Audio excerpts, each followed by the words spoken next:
comedy. Put your hands together for the comedy of Mr. Carlos Mencia!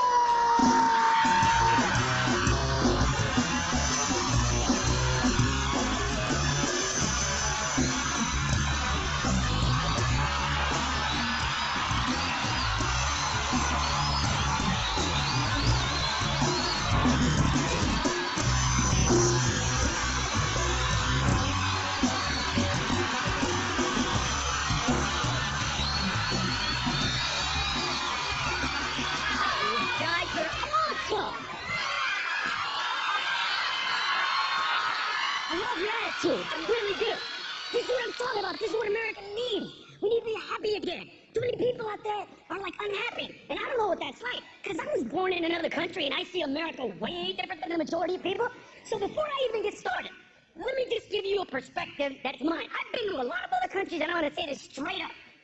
The United States of America, on our worst day, is better than any other country on their best day. Period. Period.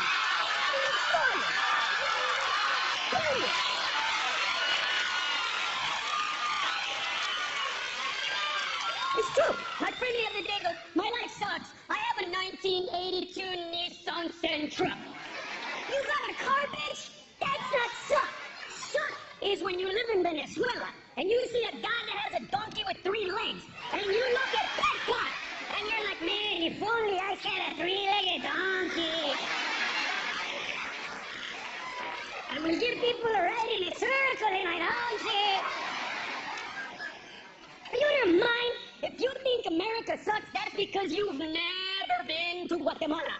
Trust me on this one. Oh, yeah. Because we gotta see what's real, what's awesome, instead of complaining about what we don't know about. Different people out there. What's wrong with our economy, Carlos? Nothing. Well, why isn't it awesome like it was before? Because nothing can be awesome all the time. It rains sometimes. It snows sometimes. There's earthquakes sometimes. Things change, and that's normal. We had a great economy for 20 years. Why can't we just be happy with that instead of, but what happened? Well, it's like sex. Sex is amazing, but you can't do it all the time. And that's what happened. For 20 years, we were having sex with our economy. 20 years just, I want a jet ski, I want a boat, I want a motorcycle. Right? And finally, we had an orgasm and we're like, don't touch it, it's sensitive. That's our economy.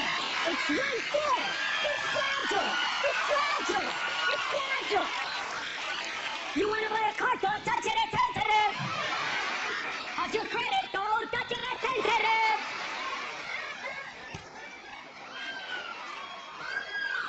And maybe it's because I was born in Honduras.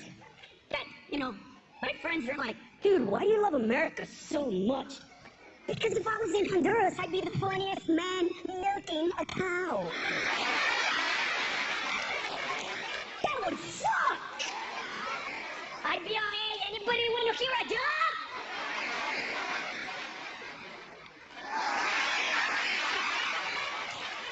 She doesn't even have milk, I'm playing with her TT.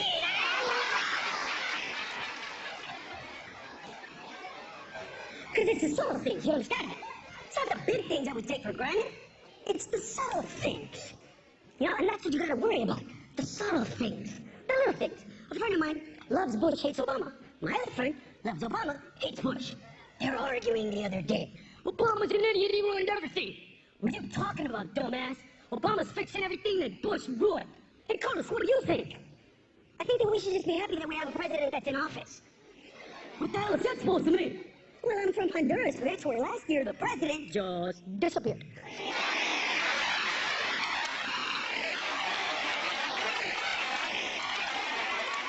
The whole country woke up one day and went, what happened to him? I don't know. Last night he was right there, right there. But today he's not right there. I don't think he's coming back. Because you've got to have perspective. And that's the problem. That people hear a whiny thing and they want to go with it and see perspective. Get the perspective. Do you want me to tell you our country's great? Do you want me to tell you when we know that our country sucks? That's when Cubans in Miami go to the beach, get in the water, and swim their ass back to Cuba. That's when our country sucks. right? That's when we suck. When there's a bunch of people in the water going, Fidel, Fidel. And you know who taught me to see this way? My dad. Because my dad's a badass. My dad's a real dude. My dad doesn't play games. He's just an honest guy.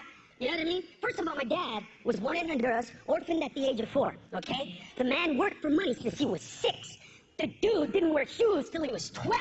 He immigrated to America, moved all his family, us, to East LA, where all the Mexicans treated us like crap because they would say, and I quote, hey, you're from farther.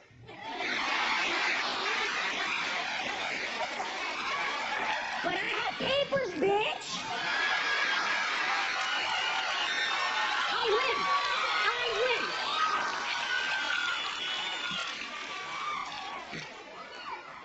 My dad got his thumb cut off in an industrial accident, and the dude went to work the next day. That's my dad. That's my real dad. You think you have problems telling your dad, hey man, life is hard, and your dad going, when I was a kid. My dad didn't even talk. I didn't even say anything. I remember I came home at 16 years old and I go, hey dad, I'm taking AP calculus at school. Oh my God, that's the hardest thing I've ever done in my life. My dad goes, nah.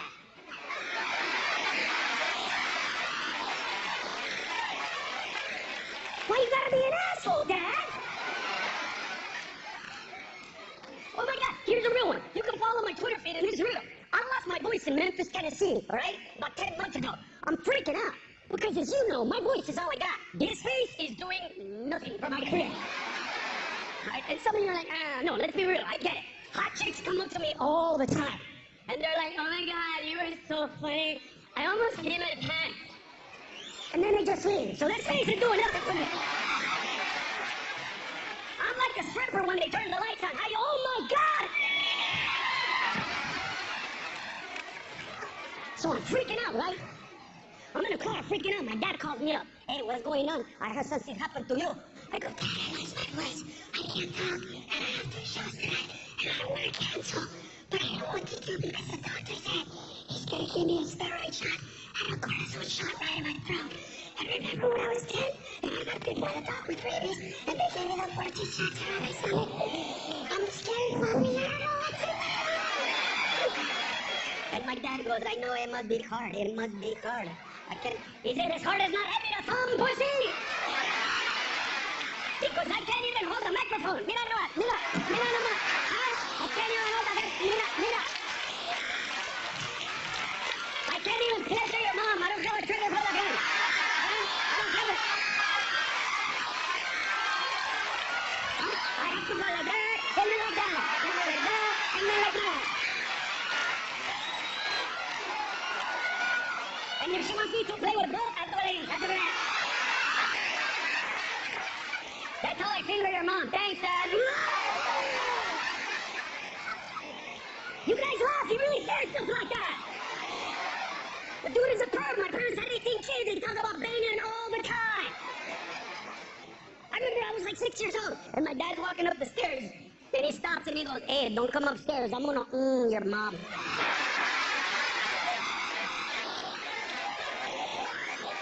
That was how I reacted when I was 6. But by the time I was 10, I was a smartass. So my dad was halfway up the stairs and he goes, hey, don't come upstairs, I'm gonna your mom. I go, hey Dad, I was reading your Playboy magazines and there's a good move that you could do to make mom have the best orgasm ever. And he goes, de veras, what do? I go, go like this.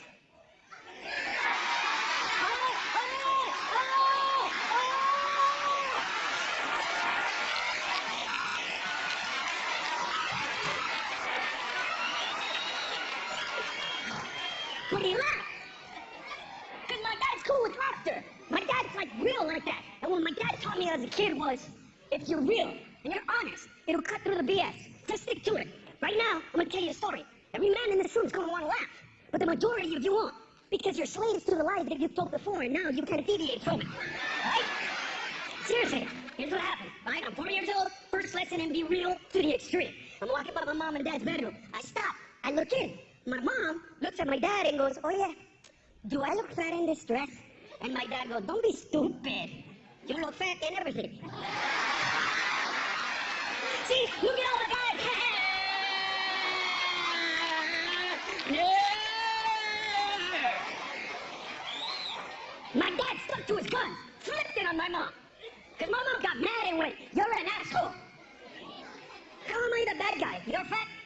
taking you to dinner to get better. How am I the bad guy? I'm gonna feed you, then I'm gonna you. How am I the bad guy? And then my mom goes, ay, Yeko, you're so funny. The man's a genius. Because when you're real like that, that's when it's fun. And that's the big problem that we have in America. An inability to be real with the good and the bad. Just be real. Like most of you, I'm gonna be real. Most people out there should not watch the news. Because you don't understand that the news is there to scare us to watch more news. That's what they're good at. That's what they're amazing at. You know when it started? 1999. Remember what they did in 1999? Oh, the Y2K bug. Everything with a computer's gonna stop. Every car, everything. And what did we do? We stayed home. And did what? Watch television. That's what we did. Like idiots. I wonder what's gonna happen. I wonder what's gonna happen. If you don't believe me, what did they tell us was gonna happen in LA today? Oh my God, there's gonna be Carmageddon. Fucking nothing! Cause it's bullshit, that's why. They scare us. That's what they're good at. They scare us. What they're good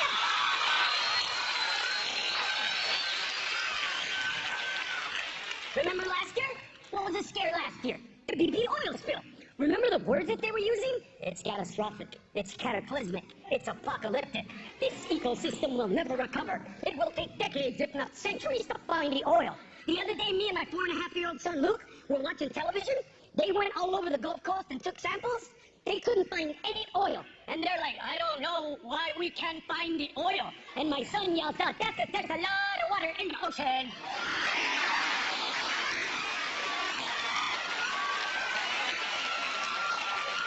It's kind of like when I do pee-pee in your pool. Whoa, when you do what, bro? Don't piss in my pool, Luke. Well, you didn't know, Daddy, you didn't know. Cause it's a little bit of pee-pee and a lot of water.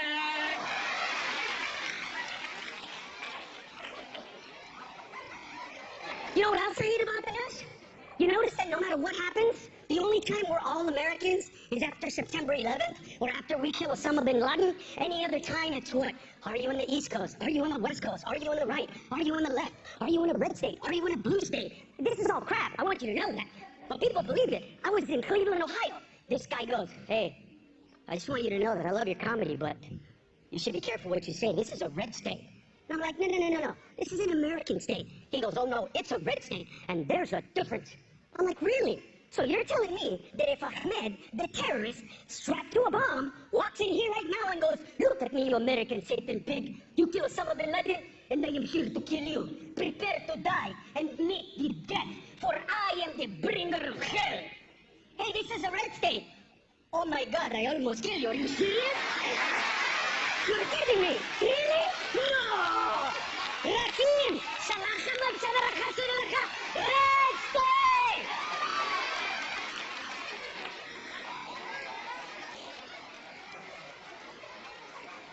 And then when they should say something, they don't.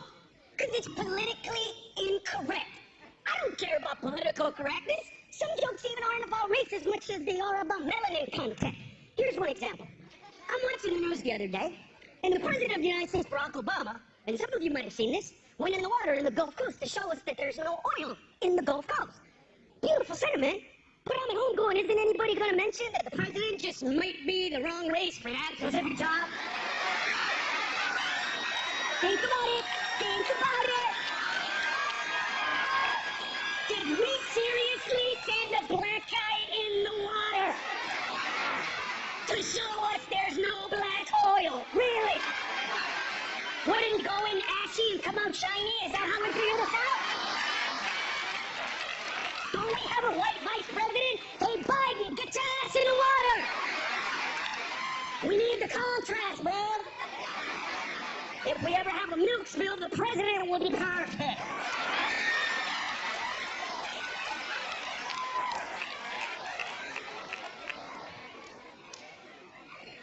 Because they don't want to mention it.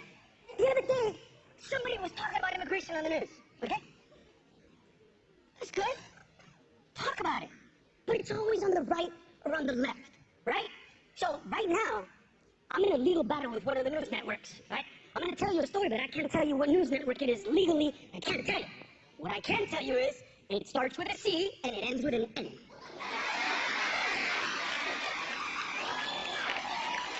See? You know, some of you are like, C-SPAN, bet you it's C-SPAN.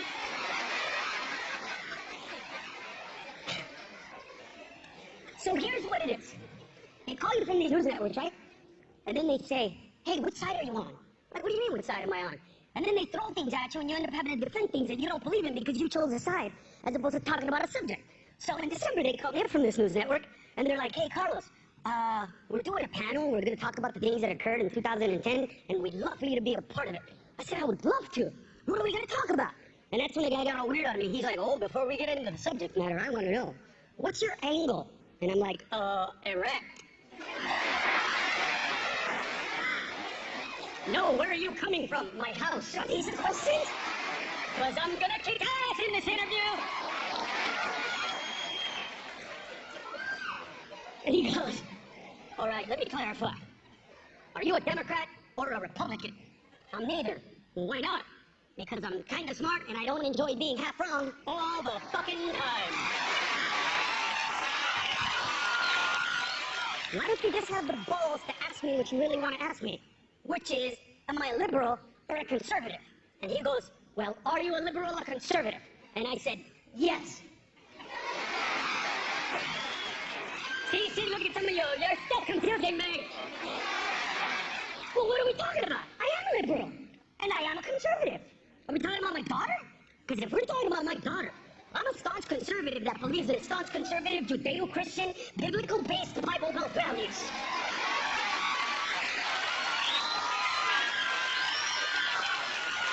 But when it comes to your daughter, I'm a liberal.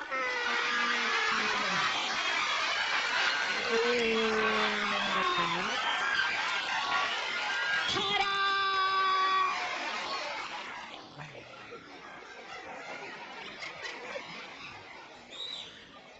So I'm watching this guy, right, on the news. They're talking about immigration. And he said something, and nobody called him on it.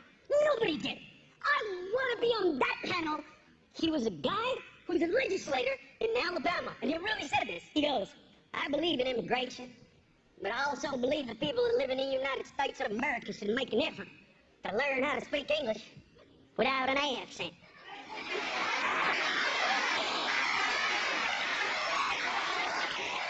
Even my dad was like, what the fuck did he say? I don't know.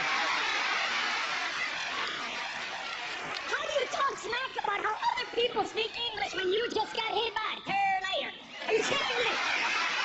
Are you kidding me?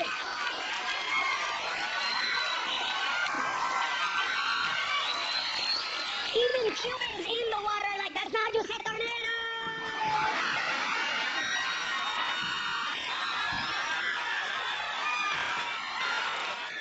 I hate the fact that according to the news, we're only Americans on September 12th. We're only Americans after Osama bin Laden dies. You're only allowed to laugh at an American of a different race. If you know that race or you're of that race, that's crap. We're all Americans, but we don't believe that. No, because people in America think that guy from that state is different from me from this state. And I know that is a fact, because here's what happened, all right, to prove to me that this is real. I was in Little Rock, Arkansas, all right? I got off the highway, bam, I hit a stoplight. I look over, a woman is giving her man a handy in the car, all right? I immediately tweeted it. I just pulled in Little Rock, Arkansas, and a woman is giving her man a handy in the car, right? 30 seconds, 82 responses. And they all said the same thing. I bet you that's his sister.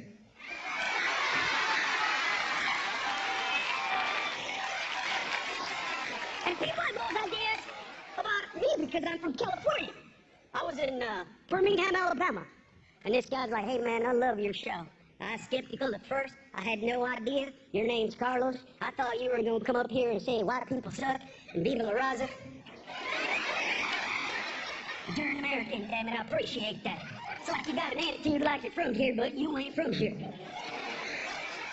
And he goes, where are you from? And I'm like, California. I sort of got, he goes, oh man, all those fags. Really, bro? Seriously? Because everybody at home, that's what happens when you come to Cali. You land and we blow you. I don't know if you know this or not, but you're like, how you what the hell is going on? Welcome to Cali. This is how we do it.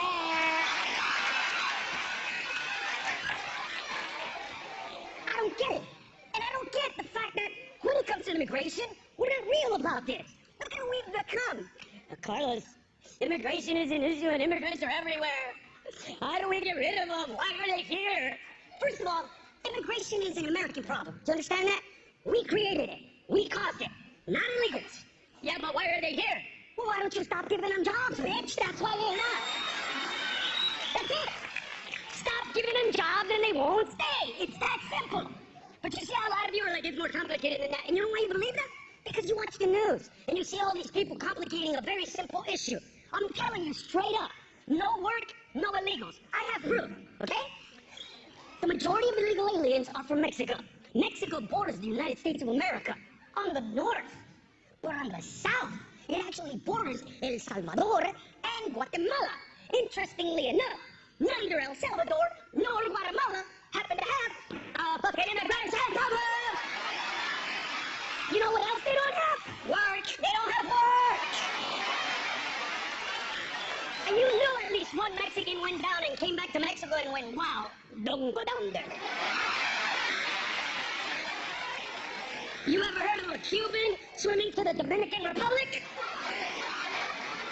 No work, no illegals. The problem is, we want to be victims in this country now. We really do. An illegal alien took my job. You're telling me that some dude that can't speak English took your job? I don't want to be rude, but how do you lose your job to a mime?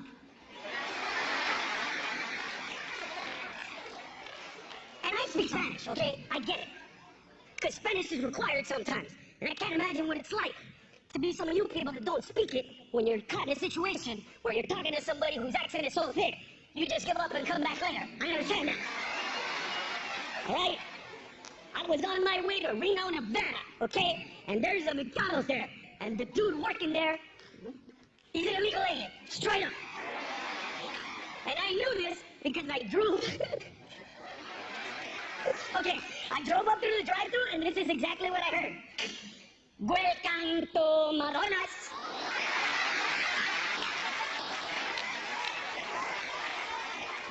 Madonna owns this place? So I immediately realized I gotta order in Spanish, or this guy's gonna give me ketchup, straws, barbecue sauce, and a McFlurry. I know this is about to happen. Hey, what is this? He said McFlurry. I said, make it in a hurry, bitch. Are you kidding me? So, I order in Spanish, trying to help him out. He gets mad at me. Yeah, this is exactly how it went down. Welcome to Madonna's. Oye, cálmate, no tenés que decirlo en inglés. ¿Sabes qué? Dame una número 2 con una Coca-Cola de dieta. And he got, oh, that's a bullshit. I couldn't take it to order in English. Well, you're the one working at Madonna, sir. Now, a lot of you people have been in that situation, and I know how you feel. Because sitting next to me was a guy named Joey Sosa, who's a good friend of mine. Happens to be a Mexican descent from Corpus Christi, cannot speak a lick of Spanish. None. So then he goes, see, dude, this is my problem. What would I do if I wasn't with you? Thank God you know Spanish, and this is why we hate illegal aliens. We don't care that they're here, but there is a problem when they work at a place where communication skills are required, and they don't even take the time to learn the language. The least they could do is learn how to speak English. And I said, and see how some of you are clapping? I get it. But you people clapping, you haven't finished the thought. Finish the thought. That's what I said to him. Take another step. What do you mean? And for you people that clap, think about this. What does that guy have to say about us Americans? Nothing? Yes, it does. Because that guy who said, welcome to Madonna's, out of all the people that applied, was the best applicant for that position.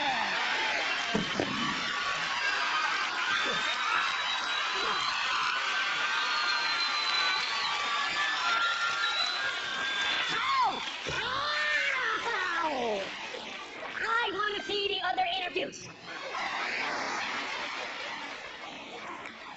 How did he end up with the job? Can you say welcome to McDonald's? I love peanut butter. Yes, I do. Can you say welcome to McDonald's? Lollipop, I love to lick the lollipop. Can you say welcome to McDonald's? Welcome to Madonna. Close enough. Get that man a headset!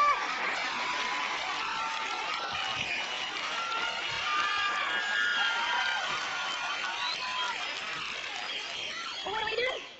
We say things that don't make sense. Do you understand how stupid we sound on the news? To anybody who even knows a little bit about our history, when we say things in America like, I don't mind immigration, but I do mind illegal immigration. No, you don't. We're America. Every beautiful thing that we have in this country was built illegally. This is not me saying this as a beaner. I'm saying this as an American who accepts the reality of who we are. White people, when you landed on Plymouth Rock, you did not have a visa.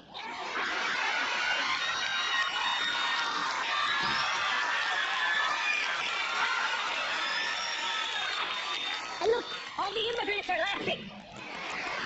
Look at all the white people. That was a long time ago. And some of you don't want to laugh because we're in an Indian casino. I know how it is.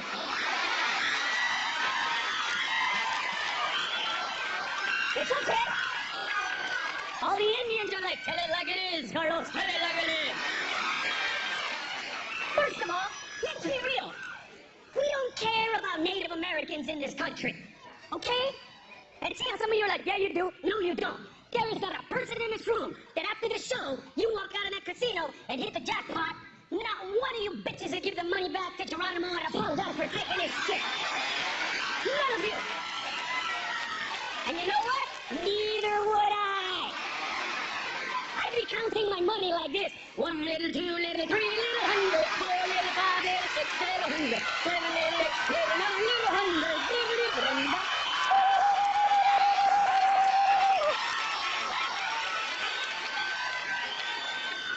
Because I at least can admit I'm an American. I don't care about Indians. Do you think we care about the feelings of Native Americans when we celebrate Columbus Day? That's the day that the white man discovered the land where Indians had been living for a few thousand years. And that's the American I want. That badass, ballsy American. And I love that American. That white man that landed on Plymouth Rock looked out into America and said, we discovered this land. Indians on the beach were like, I don't think he sees us. Make some noise! Light a fire! Light a fire!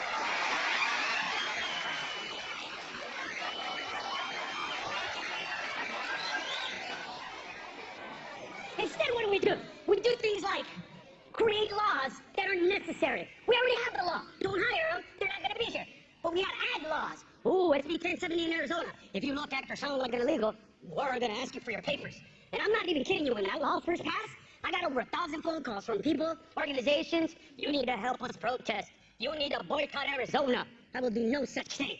I love that law on a personal level because my brother Joseph, who annoys me to no end, because how can you live in America for over 45 years and still say how I do? I don't understand that. I don't get it. And that dude moved to Arizona 3 months before the law passed. And I gave him the down payment. I knew it was going to happen. Because people, he doesn't even try. Whatever you think about me, people, I try. Yeah, 1992, I saw myself on HBO. I did a joke where I went, oh, come on, Holmes. You don't need to be in this. I went, oh my God, that accent's not going to sell any tickets outside of Los Angeles. So I bought these enunciation tapes, and I'm at home trying to be a good American going, 10 dwarves took turns doing handstands on the carpet. Yeah. My brother Joseph walks in. Hey, everybody, we want to celebrate tonight. Hay fiesta y como sigue siendo la chunaya este.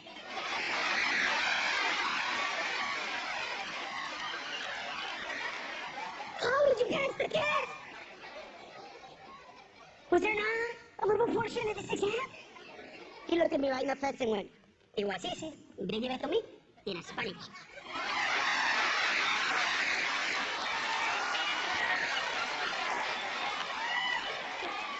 by the way, that is not a joke. My brother took the test to become an American in Spanish. So you can imagine how happy I was when I'm watching CNN and that woman signs the bill into law. And 22 seconds later, my phone rings. It's my brother Joseph. I wonder what he has to say. I hit answer. I went like this. Hello? This is exactly what I heard come out of his mouth. Samana bitch.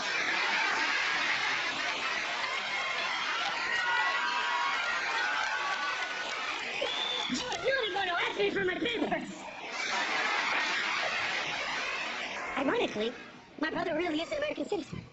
But he is afraid that they're going to ask him for his papers. So he goes around town with an American passport in his pocket out of fear. Yeah, ironically, I have a friend who's an actual illegal alien, okay? He's a real illegal. He is not afraid whatsoever of being asked for his papers because he happens to be a white guy from England. Yeah, and he lives in Scottsdale, Arizona. So, when the law passed, right, 2 weeks later, I go visit my brother.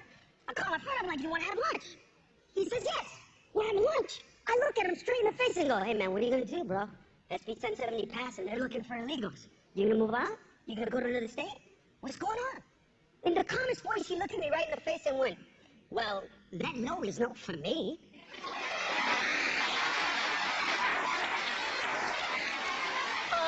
It's exactly for you, wetback.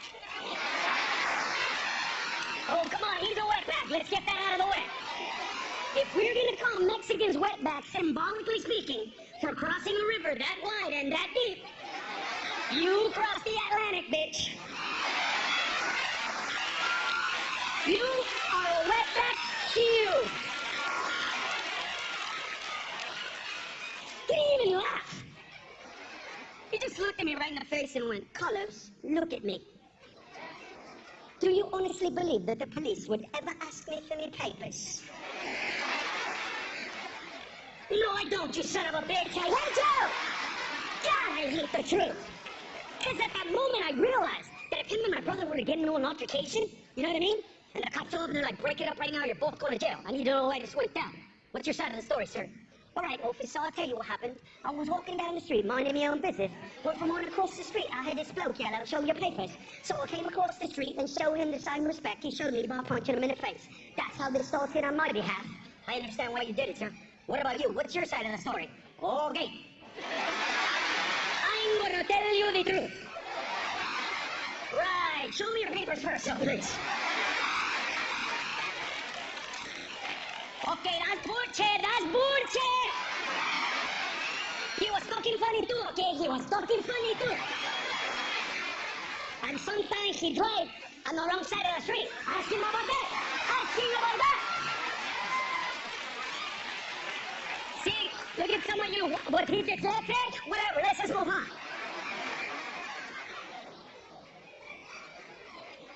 See, because for me, life is about moments, man. Like this moment. Trying to make it a great moment. That's what we're all about. I'm going to create a moment tomorrow. You tell me if this is going to be a fun moment, all right? I'm going to drive down to Tijuana, Mexico. And right when you cross the border, it's actually not a fence. A lot of structural stuff.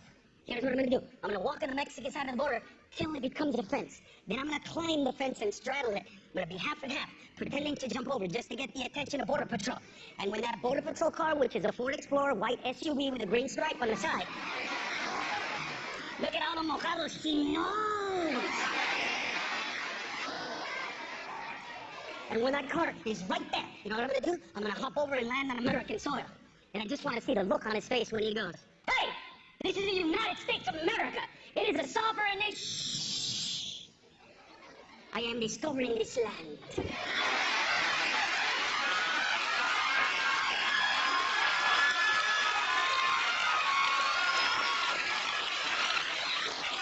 I discover your car and your keys. Please give them to me. Don't cry, senor. Someday you will have a casino. Shh. Look at all the Indians. No, no, no, no! Because when we're honest, we can be this. We can be real. We can be honest and real. And that's when we can get the truth out of who we are. Instead of what happened and it's not my fault. Let's be honest. America is decide what anybody thinks. Let me tell you something about our country. Our country is so badass, so awesome, we have a food network. Other countries don't even have food. You see the difference? People in other countries watch our food network like we watch the porn channel.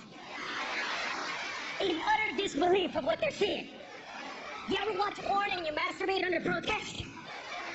Because you're looking at it and going, all right, I'm going to do it, but I just want it for the record. There is no way that the gardener is getting that kind of quality ass. I don't believe it. I don't believe it.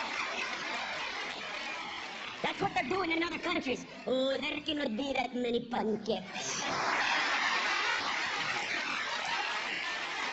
Oh, look at all those eggs! Look at all those eggs!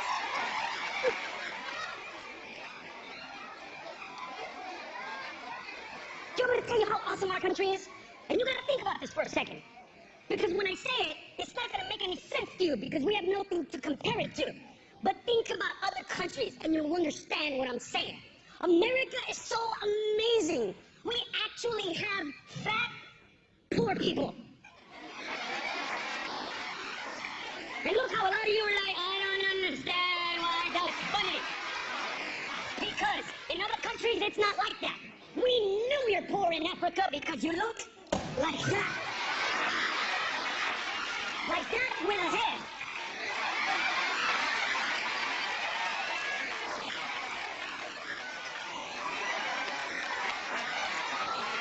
Aha! You see how you recognize the fly swatting?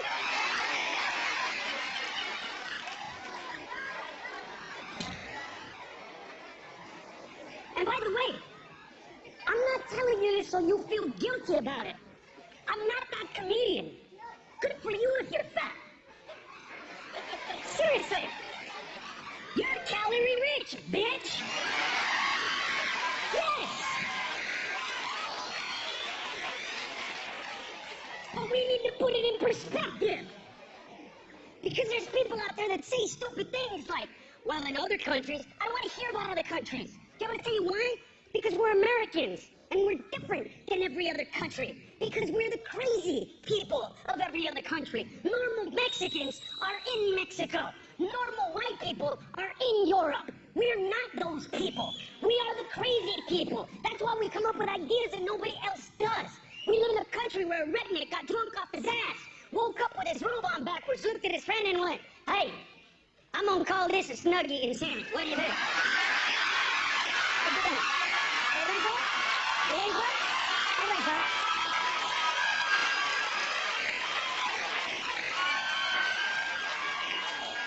We're crazy. Why do you think that we're the only country in the world that doesn't embrace soccer as its national sport? Do you know why? It's not true. It's not. You're telling me that we embrace soccer as our national sport? No, we don't. And you know why? It's bullshit that we don't? No. It's bullshit that you want us to. And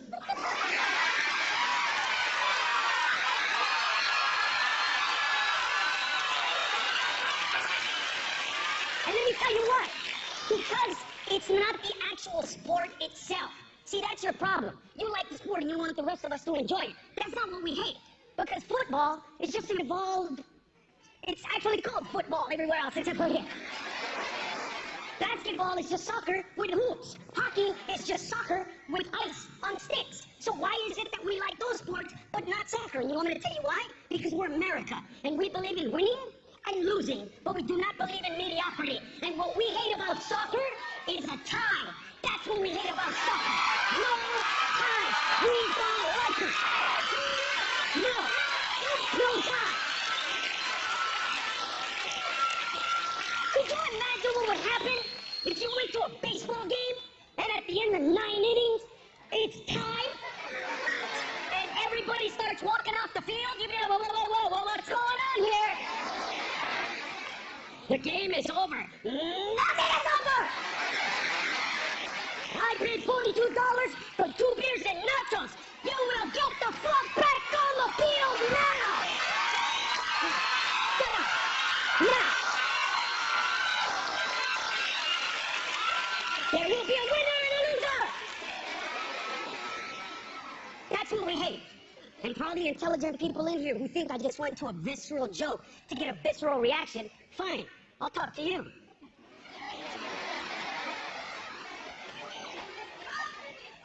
Why do you think that we haven't left Iraq or Afghanistan yet, being that if we leave today, we didn't lose?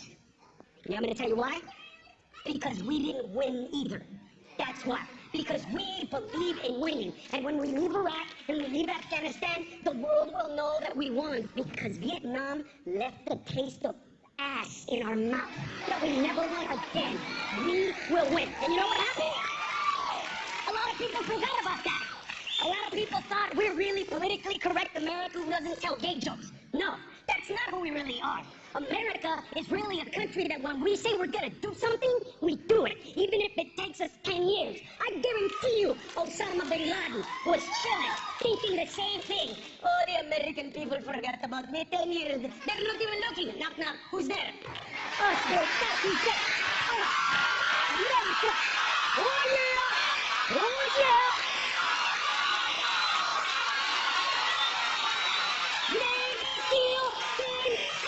Bitch! And that's how crazy America is. Why did we send Navy SEALs instead of the Special Forces? Because we knew that farther away the Navy SEALs got from water, the more angry these son of a bitches became. That's why. By the time they got to the desert, they were like, shoot the bitches! So I tell you how crazy they were, they blew up their own helicopter. We need to get back to the water now! What do we do with Osama's body? Put it in the ocean! And look at all the Republicans that want to laugh, but you can't. Because that was a sad day for Republicans, right? It was a happy 5 seconds. All Republicans got a text or a phone call. Hey, Osama bin Laden's dead. And you know what you did. You turned on the news and it said Osama bin Laden dead. And your Republicans went, yes, we got that son of a bitch, because we're America. And you realized what that really meant, and you went, son of a bitch! Obama's gonna win again! No! No!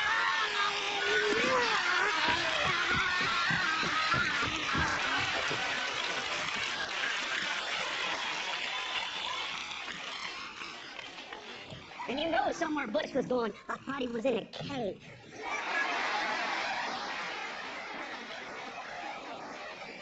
And you know Obama's pissed at himself. Oh, the timing of the president was off by days. Could you imagine if this timing had been right, what he could have done? He could have come out and looked at America and said, I am Barack Obama, President of the United States of America, and I set the orders to kill Osama bin Laden illegally in a foreign sovereign nation without their permission and against the Constitution, which says we should never assassinate somebody. I sent our Navy SEALs on a team to kill. But not only that, Osama bin Laden is not only dead, and then he could have actually had a picture of dead Osama bin Laden holding the president's birth certificate.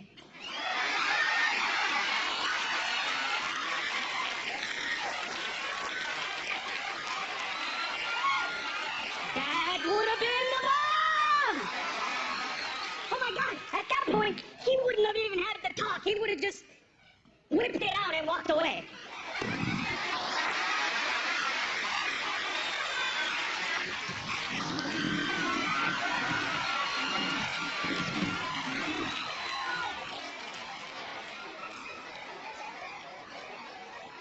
Let's accept it. Instead, what do we have? People that want to hate their own country. We're an imperialist nation and this and that. First of all, other countries are going to hate us no matter what we do. You know what I'm going to tell you why? Because they think we're arrogant. And you know why they think we're arrogant? Because we're Americans and our lives are so amazing that when we go to other countries, we think they live like us. So we ask them for things that we think are normal. But they're not normal. So then they get mad at us. Like air conditioning. Air conditioning is normal in America. And anywhere. You can go to a trailer park. These sons of bitches got little ACs everywhere we go. But it ain't like that in other countries. And I know some of you right now are going, well, I've been to Mexico and they had air conditioners. No, you've never been to Mexico. You went to Cancun or Mazatlan or Puerto Vallarta. That's little America in Mexico. That's what that is. If you really want to go to Mexico the next time you go to Cabo, get in a cab and tell a Mexican driver, hey, senor, take me to the real Mexico. He'll be like, are you sure? You know,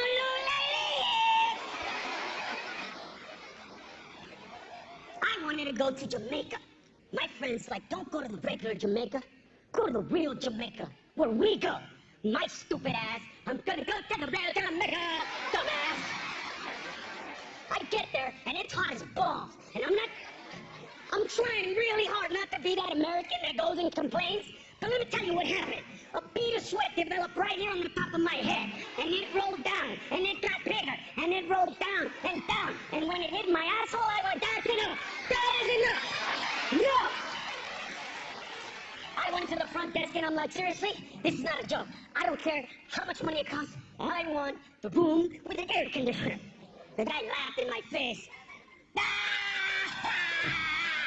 This boy wants an air conditioner.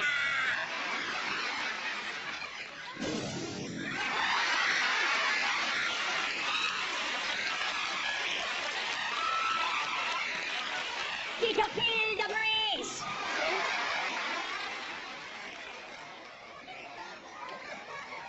You would think that the cradle, right? The birthplace of our civilization, Europe, would be just like us or even better because they had a start on us. But no, you ever go to Europe, get used to a couple things. Buildings with no elevators because they're old. Buildings with no AC because they're old. A lot of warm beverages, and interestingly enough, if you're lucky to get ice, they're gonna put 3 cubes, and you better be happy. Don't be an idiot like I was when I was in France, and the guy gave me 3 cubes, and I'm like, I'm sorry, monsieur, can I have some more ice, please? Oh, the American asshole wants more fucking ice, eh? Is it harder to freeze water in this part of the world or something? Because I asked for ice, not a penguin. I don't understand your reaction. And he looks at me and he goes, you're a typical American asshole. Sucé. Yeah. And I went, whoa, whoa, whoa. Don't ever tell me to suck it in French assuming that I don't know your language. Je te comprends, je parle français, je te dis dans le corps pour 3 ans. He's like, oh, really? I'm like, oui, oui. Listen, bro. I believe we started off on the wrong foot. Why are you upset that I asked you for ice, being that I think it's really meaningless and I don't understand this? And he goes, I will tell you the problem. People come to France from all over the world and they ask for a cold beverage. But the only people who complain are the Americans. Why? Why is this, eh? Do you see that black man? He is from Africa. He asks for a cold beverage. We give him 12 cubes. Look at how happy he is. Why is he so happy? Because he's from Africa and he's probably never seen ice before. He's probably gonna call his friends and be like, Umutu, you are not going to believe this.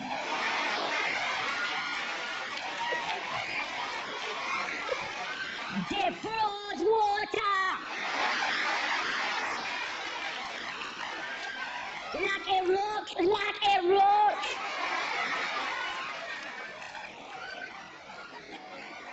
Ice, on the other hand, I'm not impressed by ice. But it doesn't come from a place of arrogance like you think. It comes from a place of humility. You see, in America, we expect a nice restaurant like this to have ice, and you want me to tell you why? Because in America, when we go out to eat, not at the great restaurants, not at the good ones, not at the okay ones, not at the mediocre ones, but at the crappiest ones we have, they actually don't give us a beverage, nor do they give us ice. They actually give us an empty cup and point us to this magical machine. And we put it in, and ice just comes out of it! And for some reason, toward the end, a big chunk falls in. Right? It does, and by the time you pull out, you're like, there's way too much ice in here. So we pour some of it out! And then we fill it up with Diet Coke, because we're really fat. By the way, that joke is going to be hysterical. The next time you go to one of those places and you're about to get it and you see all the ice under the grate, people are going to be like, why are you laughing? 12 cubes! looking at it like, you wanna do it, you believe this, you wanna do it, you believe this. Who are we instead, huh? We're the people that want to complain about everything now. We're the people that want to bitch our way into success. And when people like me make fun of idiots, you're mean, Carlos. It's not that I'm mean. It's that somebody has to talk to these people. Because if we don't tell people when they make mistakes, they're just going to repeat them over and over again. As an example, why can't we talk about the people that lost their houses? Well, they lost their houses. Yeah, but why did they lose their houses? Can we talk about that? Well, why didn't any smart people know or predict that this economic downfall would occur with regard to the mortgage crisis? Oh, because smart people never thought, never even fathomed that many million Americans would buy a house they couldn't fucking afford. That's why. And see? Look at all the people that aren't clapping. You're mean, Carlos. It's not it. It's that, where is their personal responsibility for what we do? I got a heart, and I have a brain. The problem with me is my brain and my heart are always fighting, okay? Because here's what happens. I turn on the news and I see a guy, right, going, I lost my home because my mortgage is more than doubled. And it went from $1,100 to $2,300 because I didn't know that it was an adjustable rate. I didn't know that it was an adjustable rate. You know what happens at that moment? My heart goes, oh my God, let's get this guy's name and send him $5,000 so he can stay in that house for a little longer. That's what my heart says, I swear to God. You know what my brain says? Hold on, before you write that check, I need a question. Let me get this straight. You lost your house because you didn't know that it was with an adjustable rate. So, you initialed or signed each page of a stack of papers that thick, saying you would pay something for 30 years of your life, and you forgot to read it. Is that what happened? Is that what happened? How do you not read your contract? I'll make people start reading their contracts. I'm gonna slip things in there on page like number 7. Things that say, in simple English, if you initial the bottom of this page, you agree to the fact that a big black guy with a 13-inch penis is gonna come and do your mom from behind and won't come up. Oh, people start reading their contracts after that. You show up at Nana's house and there's a black guy going, what's up, man? What's up? What's up, Nana? You didn't read the contract. It's all good, baby. I brought it. It's right there. Go ahead, read it out, read it out. It's on page 7, baby. Oh, let me flip it to page 7 for your ass. Mom's gonna be like, I can't believe you didn't read the contract.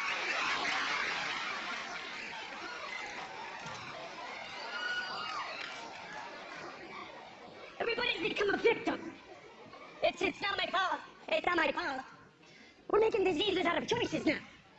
My friend called me up. He's like, I have a disease. I'm an alcoholic. That's not a disease. That's a choice. Well, my doctor said it's a disease. Well, I'm not a doctor, but I'm telling you, according to me, it's a choice. You choose to drink, or you choose not to drink. That's not a disease. That's a choice. Okay? Nobody would have polio if it came in a shot glass. You would never show up at your friend's house on a Sunday morning. What happened last night? Party time, bitches! Should have had the Jaeger bombs!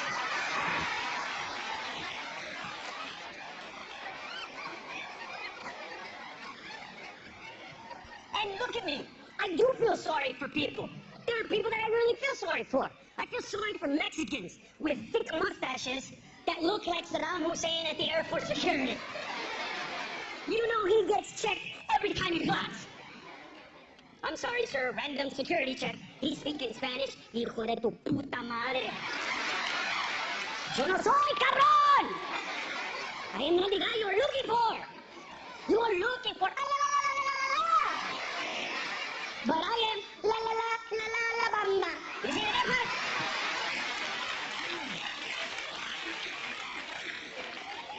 I feel sorry for people in Japan.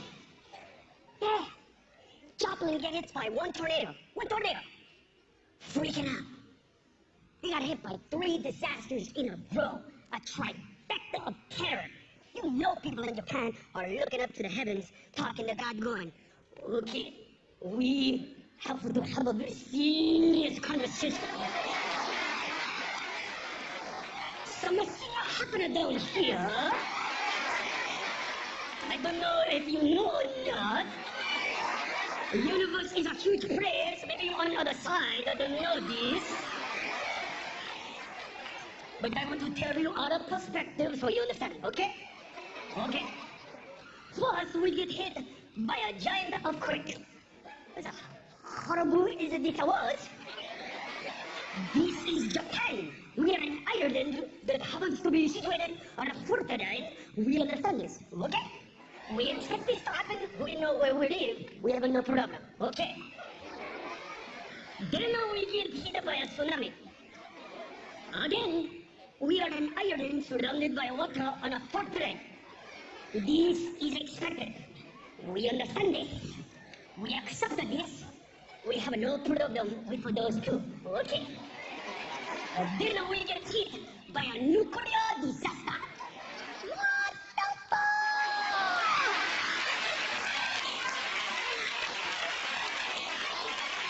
Holy shit! We make one bad Toyota.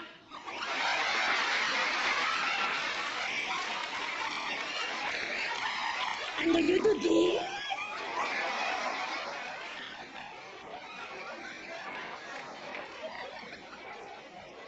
You know who does get it? My son. My 4.5-year-old son, look, he gets it. You know how I know? I'm watching TV with him the other day. He loves watching TV with me. We're watching MSNBC. There's a 400-pound guy in there talking about obesity. They throw it to him. You say that obesity is not the problem? I don't understand. So explain it to us. Well, I don't believe that it is. I believe it's a symptom of the problem. And in my opinion, the problem is a lack of restriction and regulations upon a fast food industry. They open up their markets anywhere, they saturate cities. Their food is disgusting and bad for you calorically. Most of it is deep fried, it's inexpensive, and on top of it, it is convenient. You don't even have to get out of your car to feed yourself. Do you realize that when I go to work, I have to drive by 10 fast food restaurants. That's 20 a day, that's 100 a week, not including the miscellaneous ones on the weeknights or weekdays when I have to run errands. So we're talking about on a weekly basis, I drive by at least 175 to 225 or more fast food restaurants. Multiply that by 52 weeks a year. And then you kind of gauge the enormity of this problem. And of course, people like me sometimes pull over and have a meal at a fast food restaurant out of convenience and time constraints. What else are we supposed to do when they're everywhere? And Luke yelled out, "Keep fucking driving!"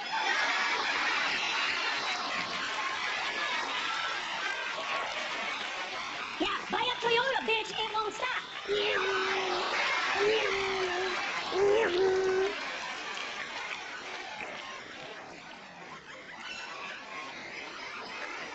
We need to realize that we are the country that makes movies about pirates while other countries have real pirates.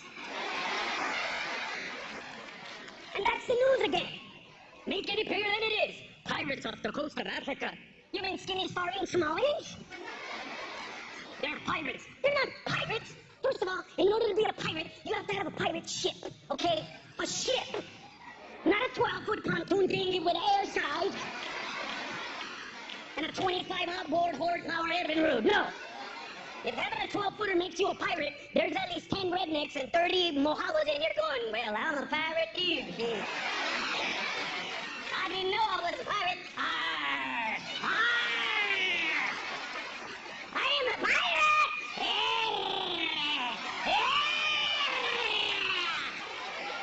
Come on, people, that's R in Spanish. Seriously, let's get the joke. How can you call yourself a pirate when you're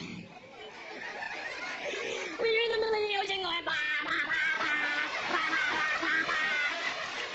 These 3 foot waves is slowing the ship down. Bah, bah, bah, bah. Catching air bombs. Bah, bah, bah, bah, bah, bah, bah, bah, bah, bah.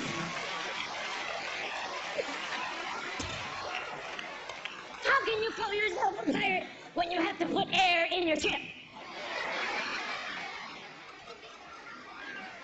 These guys are trying to talk smack. Look at that ship over there. We are going to take it over, for we are pirates. We are here to take, we are not here to ask. We are going to take hostages. But we can only fit one in the pirate ship.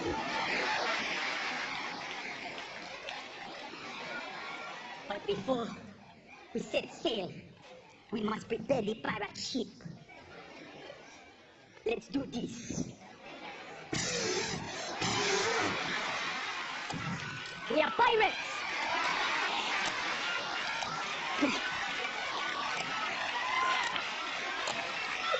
Look at some of you are like, they don't have air compressors? No, they don't have air compressors! They don't have rice, you think they have air compressors?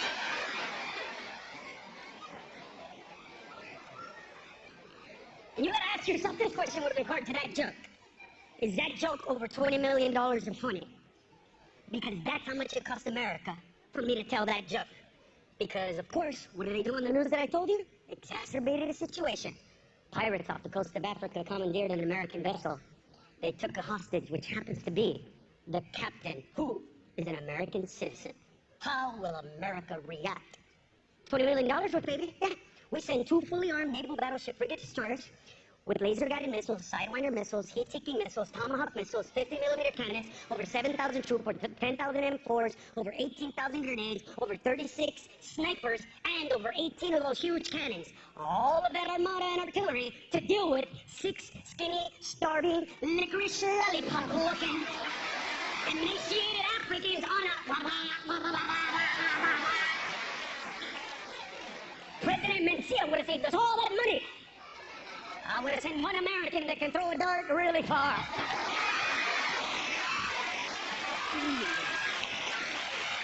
That would have been the end of that. It is a rocket! It is a rocket! They sank our battleship! They sank our battleship! Ubuntu, did you bring that dog kit? We must watch this ship. We cannot sink, we are black, we cannot swim. Please, look at me. It's okay to laugh, let it out, let it out, let it out. This is the problem with America. We want to laugh, but we don't, and we hold it in, and that's why we have more serial killers than anybody else. Let it out. First of all, the joke is real. No, it is in America. You didn't know this? In the United States of America, this statement is actually accurate statistically. Black people can't swim. Seriously, you know why? Because over half of black people, which is the majority, cannot swim. Black people are actually 3.5 more times likely to drown than any other race. That is a fact.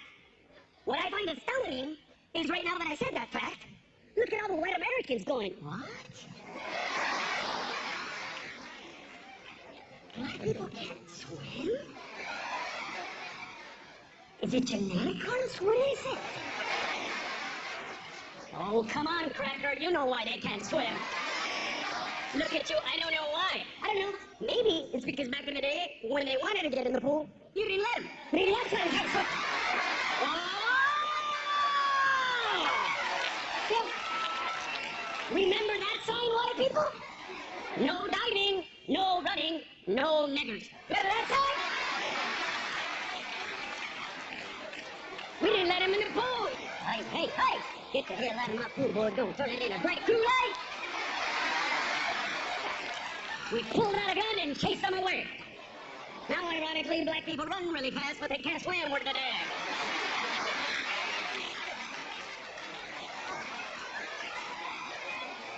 But you see how some of you are still hesitant? Some of you are like, I think that joke's gonna be very funny on the way home.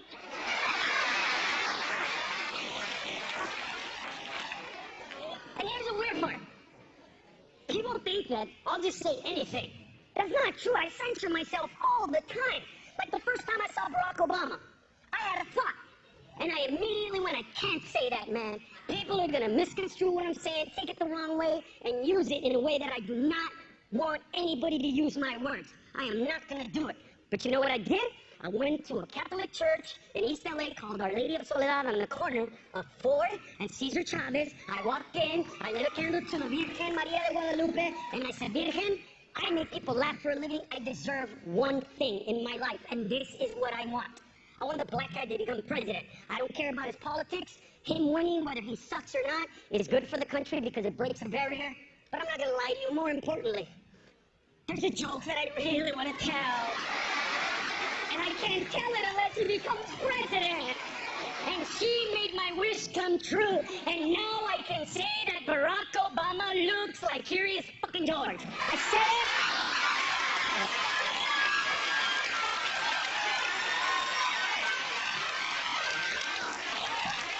And it's not because he's black. It's because he's kind of yellow, he has the hairline and the ears. The ears make the outfit.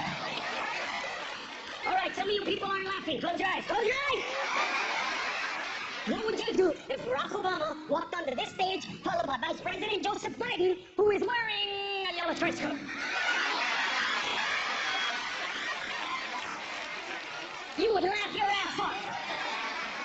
You would be sitting there going, oh my God, if during the speech the president actually says, I'm just curious.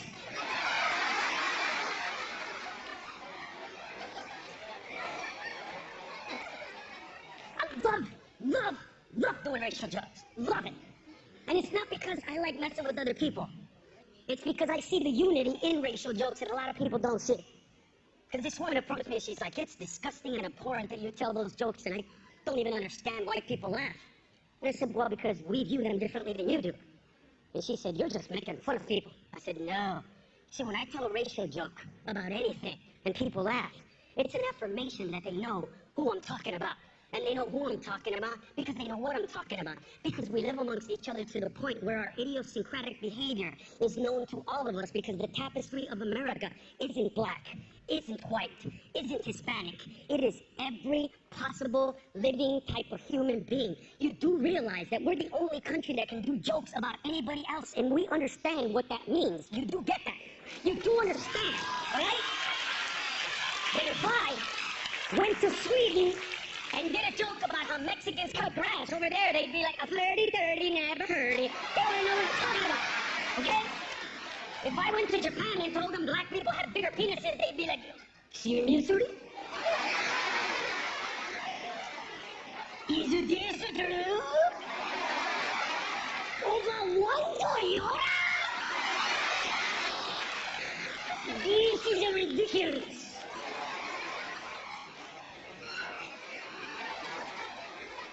I guarantee you that if I did a joke about a terrorist, but instead of doing this voice, what are you talking about? I did this voice, I am a terrorist and I'm here to blow you up. See, you laugh because you know that's not the same guy. If I did a joke about a Puerto Rican with a Mexican accent, you'd be like, no. You have to talk like this, not like this. Because we are way different than any other country. And you know where I found this out? In Iraq. Ironically, I'm performing in Baghdad in front of 10,000 troops. I do a joke, and I come over here to give this guy a high five who's black. And when he raised his arm, I saw that his last name was black, and it made me laugh for just a second. Because I was like, what up, and I tried to move on, but I couldn't, because my other eye peripherally caught the guy next to him, who was a white guy, and his last name was Svensson, which is a Scandinavian name. And the juxtaposition of the black guy and the white guy with those two names made me go, wait a minute, who am I performing for? Who are these Americans? And I started reading the last names. And I saw Black, and I saw Svensson, and I saw Doyle, and I saw McKelly, and I saw Schwarzenegger, I saw Ronaldo, I saw Bellini, I saw Papadopoulos, I saw Chaka, I saw Westcopper, I saw Wilkinski, I saw Bean, I saw me, I saw Chang, I saw D'Amato, I saw Matumbo, I saw Ahmed, I saw Hernandez, and I looked up at these Americans of every race, color, religion imaginable, and it hit me at that very moment. Do you people realize that America is the only country in the world that when we go to war, our troops literally have to wear uniforms because no matter who we're fighting, we have people on our team that look like that. That is awesome! That is awesome! Are you kidding me? There will be no such sins in this age! If we went to war against Mexico, we would have to tell all our Beaner troops, hey, do not ever take off your shirt. And the pointy boots are confusing everybody.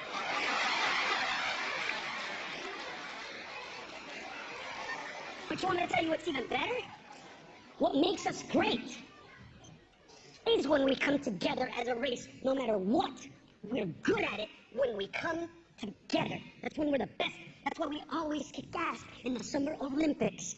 Because it's not whites, it's not blacks, it's all of us together. And don't forget that we are way better when we come together. I'll give you an example. The United States Air Force, best Air Force in the history of warfare. Accuracy, dogfighting, everything, the best. Interestingly enough, only one squadron of airmen in the history of air warfare have the distinction of being perfect at their jobs. And those happen to be the all black, Tuskegee Airmen out of Alabama, who during World War II never lost a plane that they escorted into battle. Never. Okay? That's what made us awesome. Yeah. And we weren't even gonna let you fly because you're black. But one of the black guys stole a plane and started flying without his hands, and we were like, yes, get to our planes. Even the Germans were like, oh, he shoots me, but he was raising the roof. I don't understand this. Because America's not white. America's never been white. America's always been, how can we kick ass? And you know when we started kicking ass, like in the Olympics? When we let an Indian, Jim Thorpe, get in and said, hey, go win some medals for us. Matter of fact, think of the irony of this. During World War II, there was a man named Adolf Hitler who professed that the white Aryan race was superior to all others. At a time when we in America believed America's white and racist. But that white racist America, who did we send to go show the world that we're better at athletics? A black guy named Jesse Owens. And we told him, run like you stole some shit.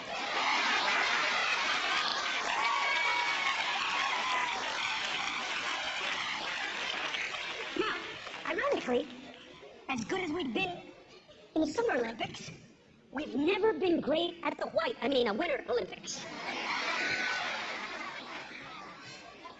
Until this last Olympiad.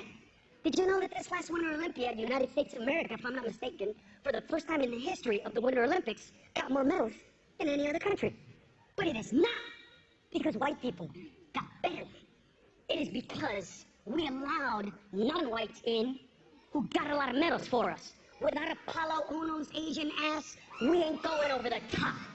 Without that Cuban chick who's an ice skater, we ain't going over the top. Without that black speed skater guy, we ain't going over the top. And that's what I love about America. That we can talk a lot of smack and laugh and whatever, but when we need each other, we looked at a black guy and said, hey man, we need your athleticism in the Winter Olympics. Here's some ice skates, go practice. He was like, what the hell? Relax, the water's frozen. What? Oh,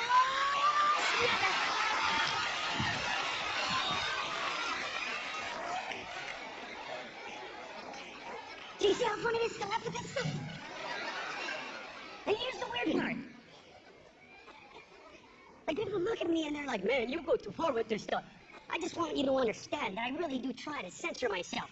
That for every joke I do where you people think I went too far, I swear to God on my son Luke, there are at least 3 more jokes in my head that I would never tell you.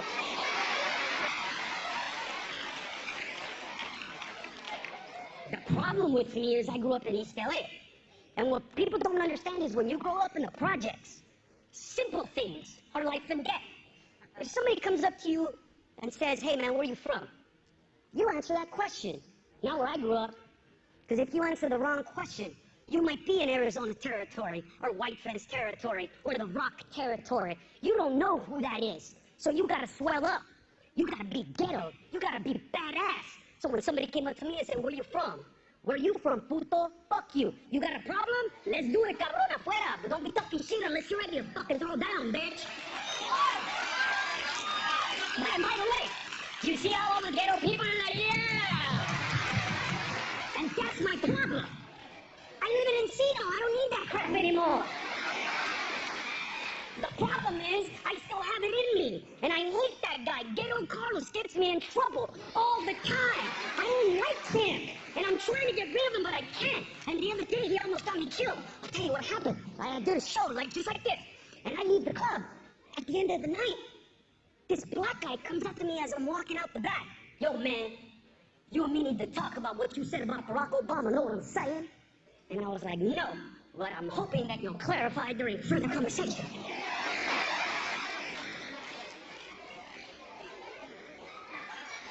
And he's like, yo, man, why don't you say something positive about Barack Obama? All you talk about is that he looked like, what he looked like. And that's funny, but you need to say something else. And I was like, first of all, bro, I'm just a comedian. Don't take me so seriously. That's what I do. I tell jokes. And he's like, oh, you just gonna, like, sweep it under the rug, right? I'm trying to help you, dog. How do you know a brother like me ain't got a gun? And that's when I got a little get on with, bitch. How do you know a bro like me ain't got a gun? Where do you think I grew up? I grew up in East LA. And I realized what I said, and I'm like, by the way, I don't have a gun. I'm just saying. How do you know I don't have a gun? So I realized what I said, right? And I look at him, and I thought I said something pretty cool. I look at him and went, listen, bro, in all seriousness, I am a comedian, doing a comedy show, on a comedy stage, at a comedy club. I am not to be taken seriously. I am a glorified clown, an evolved court jester. Everything that I do is intended to make people laugh, and that's it. That is the standard. Now, I have you understand that I know you want to judge me based on the way other people see me, but you can't do that, because that's not my responsibility. That's how they see it. And he's like, what you mean? I said, I'll give you a great example. The word titiri just means duh to the third power, all right? It is.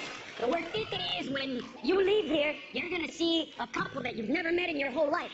And your head is immediately going to go, oh my God, I hope those two people don't have kids. That's what it is. Because you know that he's there, she's there, and the kid's going to be da-da-da. That's all that it is. Okay? Now being said, you guys know that titiri now, to some people, means mentally retarded. It has nothing to do with that. But I can't control it anymore. That's what I mean about you cannot chastise me for the fact that people misinterpret what I do or say. As an example again, one of you, or a few of you, are gonna mess up my jokes, not say them exactly as I said them, and you're gonna lose me some fans tomorrow. That's what you're gonna do. Because somebody is gonna come up to you and go, how was the show? Oh my God, my cheeks hurt. It was so funny. And what was the funniest joke? He did this great joke about how Barack Obama looks like a nigger monkey. Oh, hey, hey!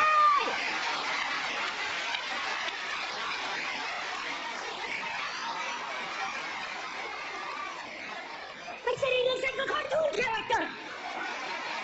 Same thing. No! Right? See how you laughed? He did not laugh at all. He just looked at me and said something that just did not jive with me. He goes, oh, so it's gonna be like that, right? You know what? I'm coming back tomorrow, bitch. And I'm gonna sit in the front row. And I swear to God, if you don't do something positive about Barack Obama, our first black president, you and me ain't gonna talk. You understand what I'm saying now? And that's when I got ghetto and went, what, bitch? You gonna challenge me? You don't know me? Give me your name. I'm gonna buy you a ticket to sit in the front row. And you're gonna see me tell the truth about Barack Obama, our first black president. And he goes, what's the truth? Tell me now. And that's when I said something I never should have said, ever. I don't even remember saying it. I remember hearing it. Because I was standing there going, should I say it? Should I not say it? In my head, I'm like, I shouldn't say it. Just keep it to yourself. And then he goes, say it, bitch. Say it, you little bitch. And I said, fine. The truth, that the only bad part about Barack Obama is that nigga don't know his dad. Oh!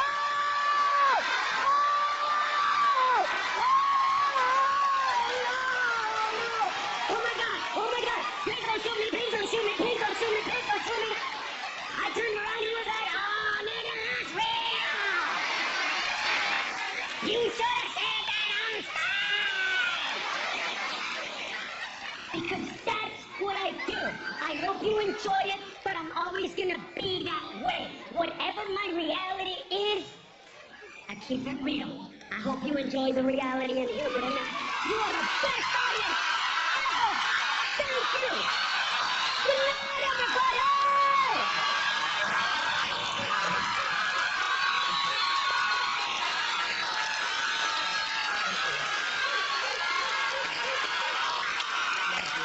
Love you.